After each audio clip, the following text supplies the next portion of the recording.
Welcome to the SOS Save Our Soccer channel. My name is Enzo Coppola, and I'm glad that you could take the time to tune in. Before I forget, I left this here for you to read. If you don't mind, like, subscribe and share. Thank you very much. It would be appreciated.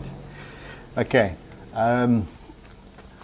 First of all, I'd like to say well done to the head coach of South Africa, Hugo Bruce, and his technical team, Grant Johnson and Helman Mkalele, for earning a draw against Czechia last night.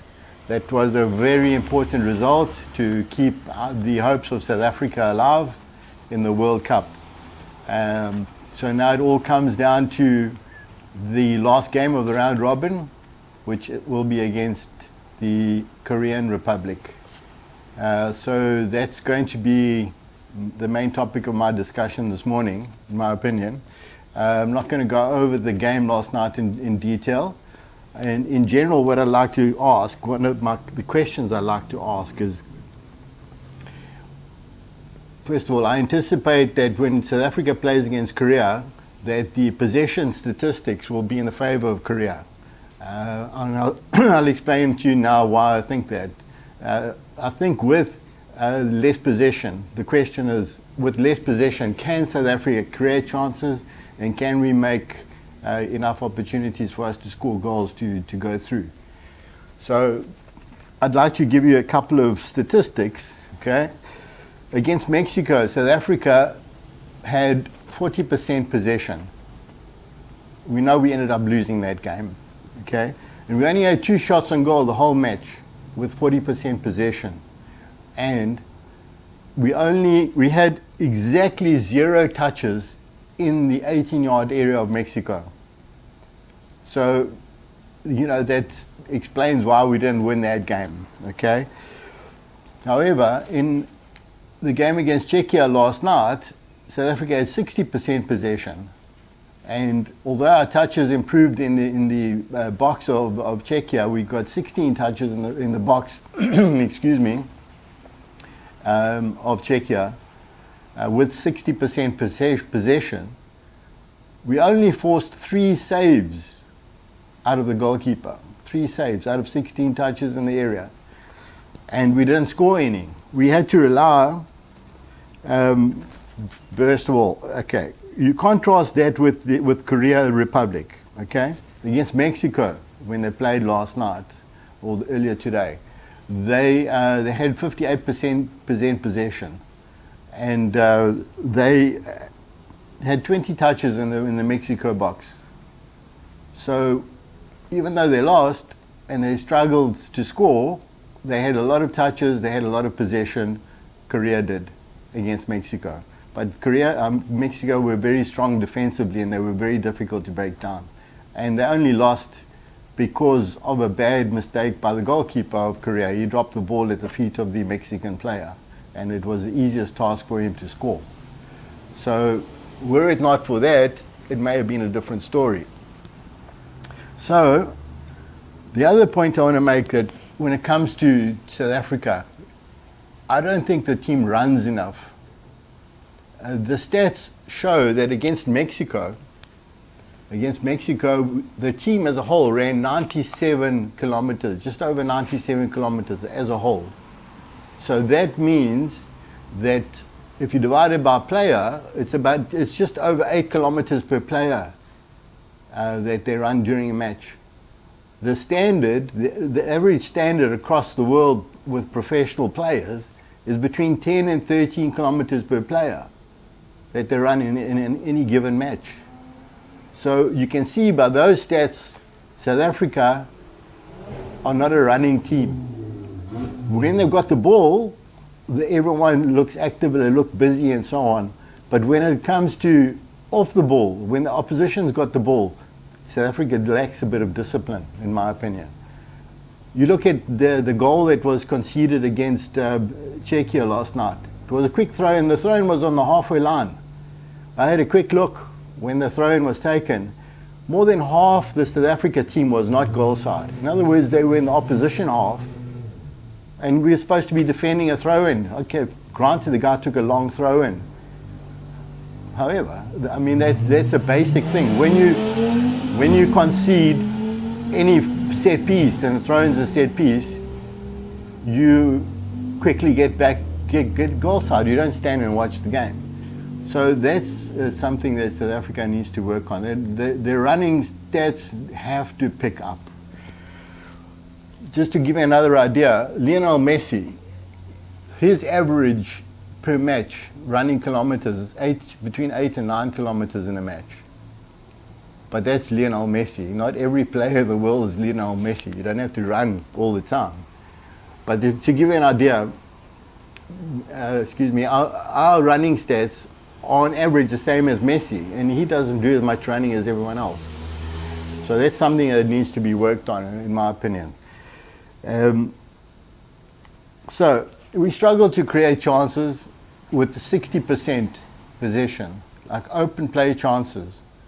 So against Korea, I think we're going to get around about 40% possession if the previous games are anything to go by.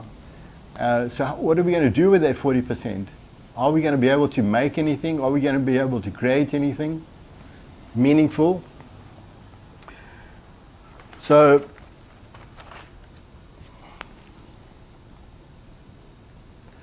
coming to last night's game briefly, we only really, when I say we, I mean South Africa, only came to life when we scored the penalty. That's around about the 83rd minute.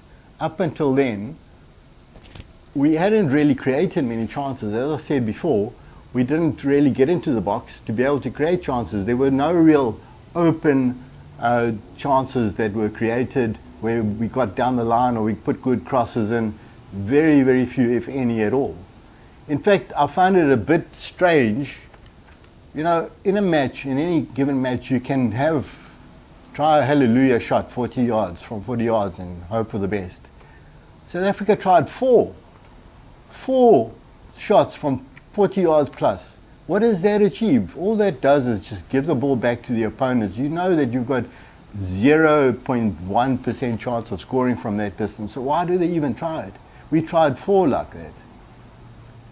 And coming to another thing, also to last night's game, Ronwen Williams, every time he gets the ball, he slows it down, waits for the short pass, nothing on, long ball. And then the same thing, copy-paste, repeats itself all the time. Why doesn't he play it out quicker?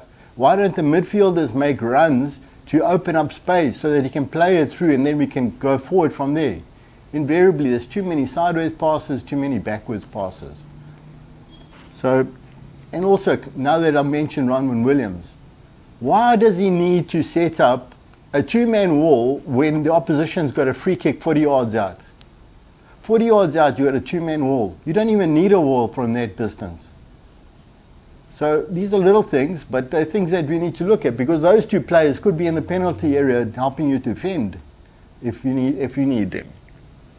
So, and also, Coach Bruce, after the game, in his post-match interview, he tried to classify Czechia as a long ball team. And that was their only tactic that they had. Well, I checked up those stats, and the stats don't agree with that. Because South Africa played 58 long balls compared to Czechia's 45. So, you know, sometimes perceptions can give you the wrong impression. And I think that's what probably happened. That's what the stats say. South Africa played more long balls than Czechia. So who's the long ball team? Okay, that's something we need to work on. So I've got a few pointers where I think if I was giving a team talk, or if I was the coach, like we all are, millions of us at home on the couch, we all think we know best. But if I was the coach, I would say focus from the start, concentrate from the beginning. The first two games we played, we've given a goal away in the first few minutes. That's unforgivable. It happens once, fine, you should learn from it. It's happened twice now. So it's very important, especially against a team like Korea, that we don't concede early. We need to run more, as I've said before.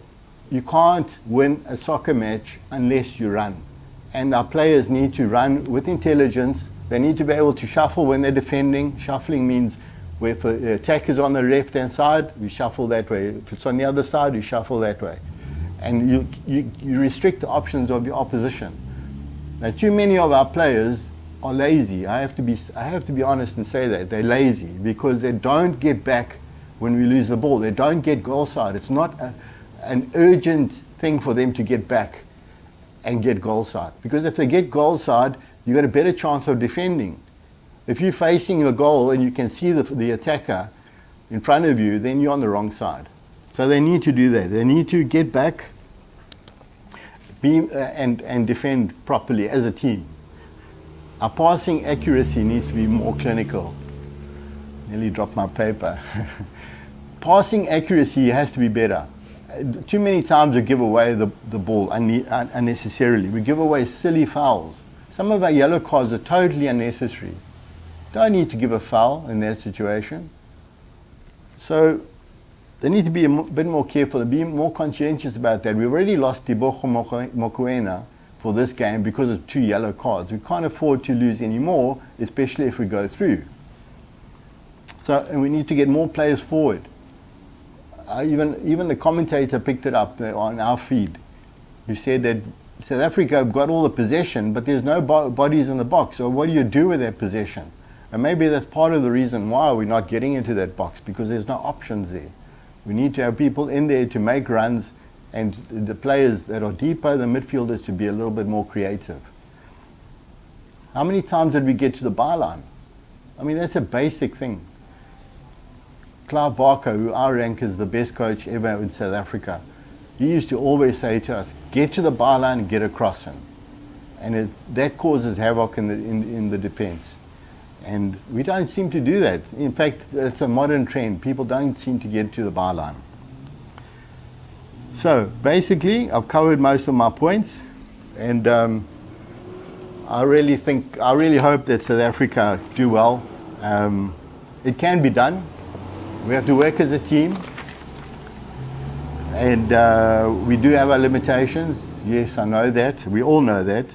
But if by chance any of the South African players or staff are watching this, I want them to know that I'm give my full backing to the team. I know that they can do it. If they really want to do it, apply their minds, work hard. You have restored a little bit of pride in South African football. You can go one step further now and make history for the country. So we're really looking forward to the game, and let's go Bafana Bafana. Come on, boys.